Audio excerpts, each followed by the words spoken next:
আসসালামু আলাইকুম। নাজদিন আহমেদ স্বাগত জানাচ্ছে এনটিভি দেশের খবরে। ক্রাউন সিমেন্ট শিরোনাম দেখছিলেন, এবারে পুরো খবর।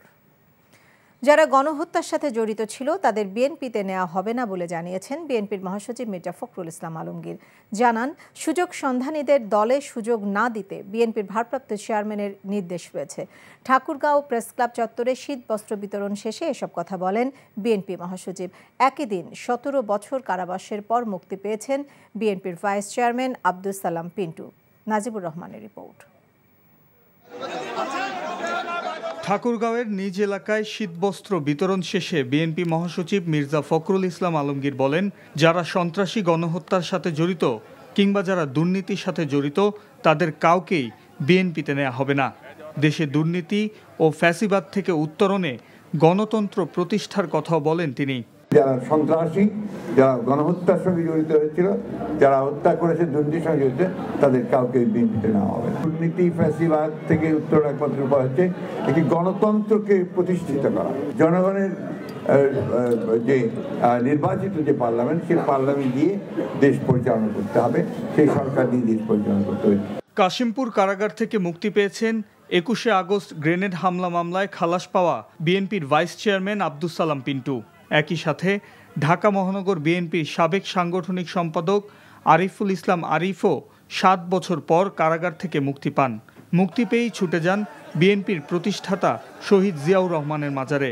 বিএনপির সিনিয়র যুগ্ম মহাসচিব রুহুল কবির রিজভী ও স্থায়ী কমিটির সদস্য নজরুল ইসলাম খান সহ অন্যান্য নেতাকর্মীদের নিয়ে শ্রদ্ধা জানান পিন্টু। এ সময় রুহুল কবির রিজভী বলেন, বিএনপিকে ব্যবহার করে অপকর্ম করলেই ব্যবস্থা নেওয়া হবে। বিএনপির নামধারী যারা অপকর্ম করবে তাদের কোনো নিস্তার নেই। তাদেরকে আমরা শেখ হাসিনার কোনো পুনরাবৃত্তি যেন না হয়, এই দেশকে আমাদেরকে সুন্দরভাবে গণতন্ত্রের পথে আমাদের পরিচালিত করতে হবে। যে বিএনপির নাম ব্যবহার করে কিছু অপকর্ম করা হয়েছে, আপনারা আজকে বিএনপির নাম ব্যবহার করে যাতে কেউ অপকর্ম করতে না পারে সেই দিকে আপনাদের লক্ষ্য রাখতে হবে। গুম খুনের জবাব না দিয়ে জনগণের মুখোমুখি হওয়ার সুযোগ পাবে না আওয়ামী লীগ, বলেন বিএনপির স্থায়ী কমিটির সদস্য নজরুল ইসলাম খান। এর কোনো জবাব না দিয়ে জনগণের সামনে আসার কোনো অধিকার তাদের নাই। Najibur Rahman, NTV news, Dhaka.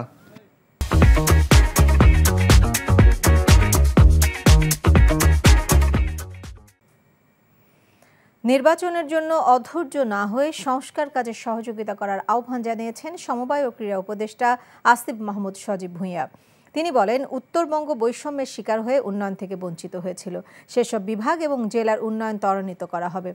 সকালে দিনাজপুরের কাহারোল উপজেলা অডিটোরিয়ামে শীতবস্ত্র বিতরণ ও মতবিনিময় সভায় তিনি একথা বলেন। তিনি বলেন, জুলাই আগস্টের বৈষম্য বিরোধী ছাত্র আন্দোলনে যারা শহীদ হয়েছেন তাদের রক্ত বৃথা যেতে দেওয়া হবে না, তাদের মূল্যায়ন করা হবে। সরকারি সকল দপ্তর, সকল সংস্থায় যেভাবে দুর্নীতি হয়েছে, যেভাবে প্রতিষ্ঠানগুলোকে ধ্বংস করা হয়েছে, বাংলাদেশকে নতুনভাবে গড়তে হলে সব কিছুকে আবার পুনর্গঠন করতে হবে। সংস্কারের যেই এজেন্ডা সরকার নিয়েছে তাতে আপনাদের সর্বাত্মক সহযোগিতা, মতামত এবং সমর্থন প্রত্যাশা করি। জামায়াতে ইসলামী ক্ষমতায় গেলে পিলখানা হত্যাকাণ্ড সহ স্বাধীনতার পর থেকে যেসব খুন, গুম, শাপলা চত্বরের পরিকল্পিত হত্যা বিচারের পাশাপাশি চাঁদাবাজি, সন্ত্রাস, দখলদারিত্ব বন্ধ করে সমৃদ্ধশালী বাংলাদেশ গড়া হবে। দুপুরে গাইবান্ধা ইসলামিয়া উচ্চ বালক বিদ্যালয় মাঠে কর্মী সম্মেলনে তিনি এসব কথা বলেন।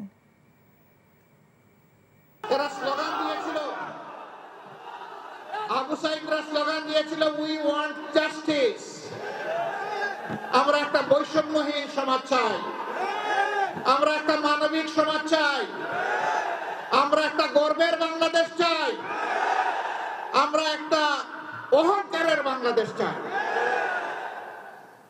এই বাংলাদেশ গড়া হবে শহীদদের রক্তের প্রতি সম্মান দেখানোর বাস্তব নমুনা ইনশাআল্লাহ। কুমিল্লার 14 গ্রামের বীর মুক্তিযোদ্ধা ও স্থানীয় আওয়ামী লীগ নেতা আব্দুল হাই ওরফে কানুকে লাঞ্ছিত করার ঘটনায় 2 কর্মীকে বহিষ্কার করেছে জামায়াতে ইসলামী। একই সঙ্গে জড়িতদের গ্রেপ্তার দাবি করা হয়। বহিষ্কার হওয়া কর্মীরা হলেন আবুল হাশেম ও ওহিদুর রহমান।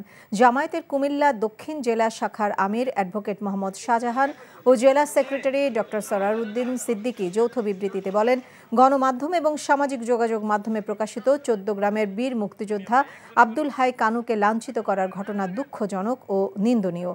এদিকে বীর মুক্তিযোদ্ধা আব্দুল হাই ওরফে কানুকে গলায় জুতার মালা পরিয়ে লাঞ্ছিত করার প্রতিবাদে স্থানীয় বিএনপি নেতাকর্মীরা বিক্ষোভ মিছিল করেছেন।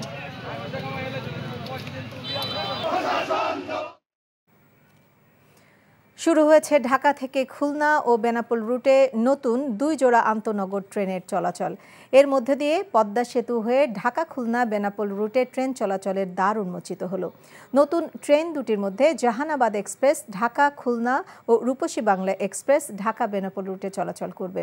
রেলপথ উপদেষ্টা ফজল কবির খান এবং ঢাকায় নিযুক্ত চীনের রাষ্ট্রদূত কমলাপুর রেল স্টেশনে এই ট্রেন সার্ভিসের উদ্বোধন করেন। রিপোর্ট করছেন ফাহাদ মোহাম্মদ। খুলনাবাসীর দীর্ঘদিনের অপেক্ষার পালা শেষ। সড়ক পথের পাশাপাশি রেলযোগেও যাওয়া আসার নতুন দিগন্তের উন্মোচন। মাত্র 4.5 ঘন্টায় পদ্মা সেতু হয়ে 172 কিলোমিটার রাস্তা পাড়ি দিয়ে খুলনা ঢাকা যাওয়া আসার সহজ মাধ্যম এখন জাহানাবাদ এক্সপ্রেস।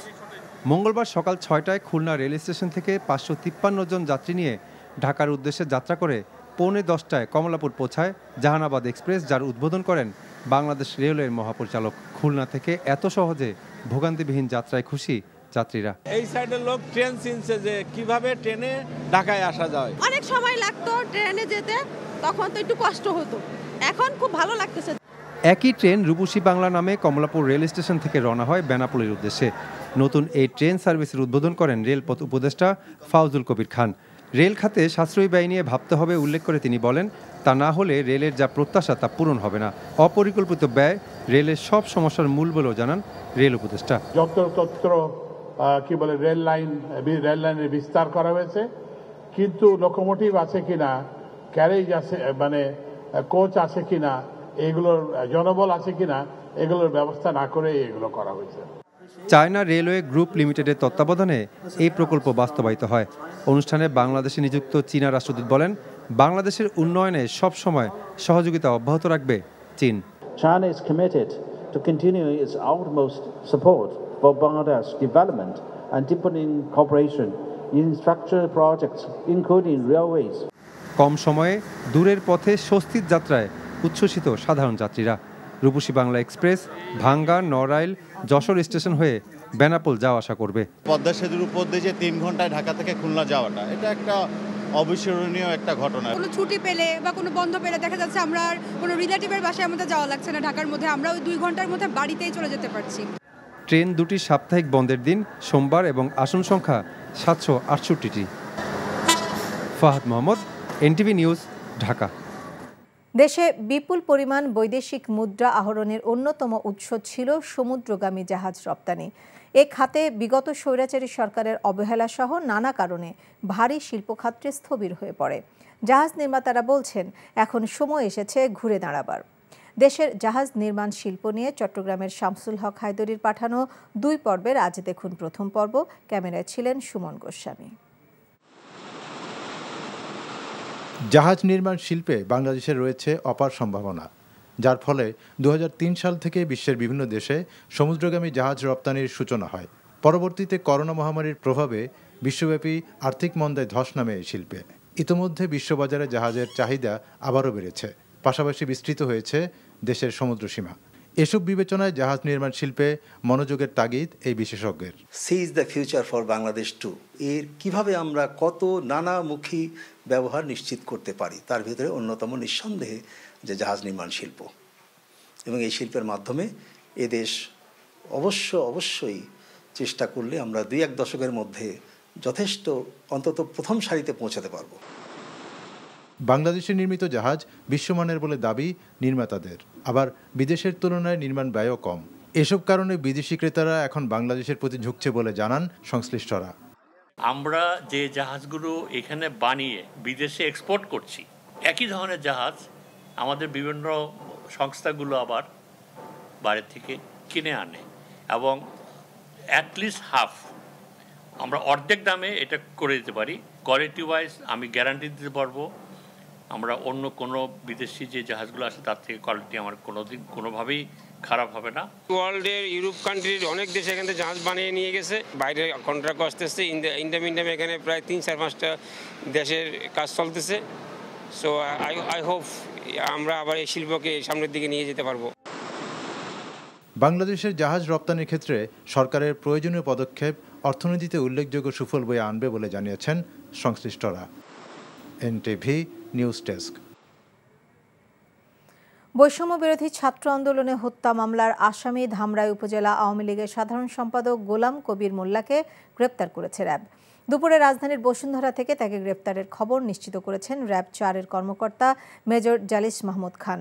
5 আগস্ট ছাত্র জনতার অভ্যুত্থানে ফ্যাসিস্ট আওয়ামী লীগ সরকারের পতনের পর আত্মগোপনে চলে যান গোলাম কবির মোল্লা। তার বিরুদ্ধে বেশ কয়েকটি হত্যা মামলা রয়েছে বলে জানিয়েছে র্যাব।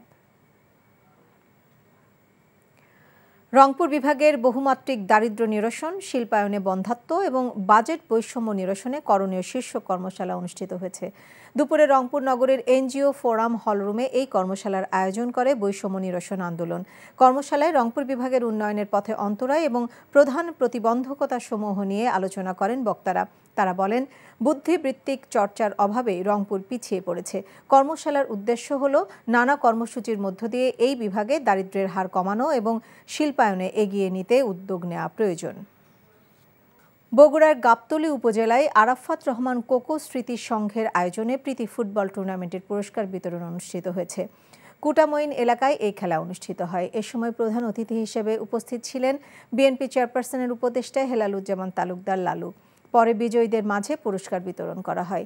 অপরদিকে গাবতলী উপজেলায় মহিষাবান ইউনিয়নের পাড়া গ্রামে শহীদ জিয়া স্মৃতি সংঘের আয়োজনে 3 দিনব্যাপী ঘোড় দৌড় প্রতিযোগিতা অনুষ্ঠিত হয়েছে। উপজেলা বিএনপির সভাপতি মোর্শেদ মিল্টন প্রধান অতিথি হিসেবে বিজয়ীদের মাঝে পুরস্কার বিতরণ করেন। এই ছিল দেশের খবরে। এই খবরের ভিডিও সহ আপডেট জানতে ভিজিট করুন এনটিভি অনলাইন www.ntvbd.com। এছাড়াও এনটিভি জনপ্রিয় সব অনুষ্ঠান ও খবরের আপডেট জানতে ভিজিট করুন আমাদের ইউটিউব ও ভেরিফাইড ফেসবুক পেজ। 6টায় ইভিনিং নিউজ দেখার আমন্ত্রণ রইল। সবাইকে ধন্যবাদ।